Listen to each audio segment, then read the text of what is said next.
And in other news, the South African National Editors Forum has added its voice to the Nkandla saga. SANEF has criticized the ministers of police and state security who say it's illegal to publish photographs of President Jacob Zuma's upgraded Nkandla home. We're now joined in the studio by Adriaan Basson, who is the chairperson of SANEF's Media Freedom Committee and also is the editor of BEALT. Adriaan, thank you very much for coming in. Morning. What is your view? What is the position? Can you just give it to us very succinctly of SANEF on this matter? So the South African National Editors Forum disagrees fundamentally with the minister's announcement yesterday that we shouldn't publish pictures. We don't believe it's illegal to publish pictures, even in terms of the Apartheid-era National Key Points Act, because if you look at that act, what it really does is to say we shouldn't reveal details of the security measures of any national key point. That cannot mean that we cannot publish any pictures of national key points, because that will include places like the Union Buildings, Parliament, OR Tambo Airport, for example. I was just about wondering to say that, I mean, other national key points will be places like Parliament,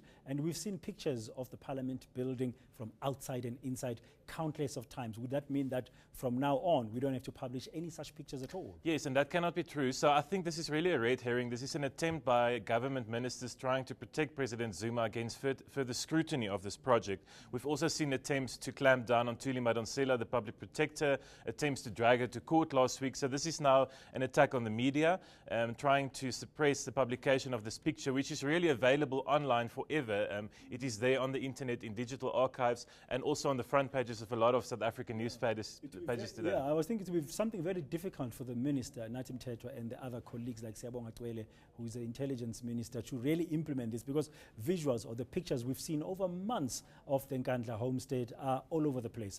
They will be having a tough task to get them out from wherever they are currently. Absolutely, and also, Dan, just to add, it was never the intention of the media to, threaten President Zuma's security or the safety of him and his family. The point of this is it's his private home that government upgraded for more than 200 million rand, and there's a lot of unanswered questions. We still don't know if this project ever went on tender, why the architect, for example, was appointed by President Zuma himself, then managed the entire project, why he didn't have security clearance. So these are the issues we should be talking about, not about pictures. Okay, while SANEF strongly disagrees with the government's view on this particular case, what are you going to do about it besides issuing a statement? Is SANEF planning to engage with the government on this like you've done before on other issues? We always appreciate discussion with government. We've also heard yesterday that the ministers said they would speak to media houses, and we welcome that. There is a scheduled meeting between government and SANEF in the next few weeks. Will that meeting go ahead?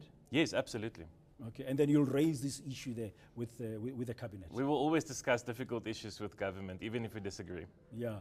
Now, just on another issue, at the press conference yesterday, Nathi Mthethwa, the Minister of Police, also mentioned the each of 206 million.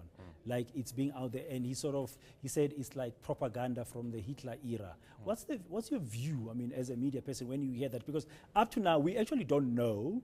We haven't seen the report, obviously, yes, how much was actually spent, but that figure of 206 million has been bandied about for months now. Yes, so that is the official figure from government. They also mentioned that there's extra 2 million for touch-ups and finishes. But last night, the government spokesperson could not fundamentally say and could not formally say whether this project has been finalized, whether there's extra money coming. The other thing, Dan, is that we still don't know how much percentage of the money was paid by President Zuma personally.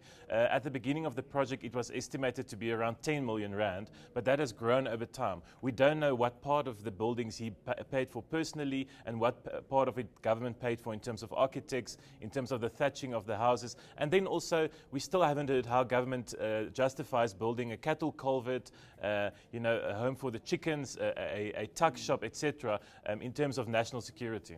Don't you find it ironical that a democratically elected government of the ANC is using an old apartheid law to try and stop the media from reporting on this case? I do, and I do think that that may be unconstitutional if we go down that route.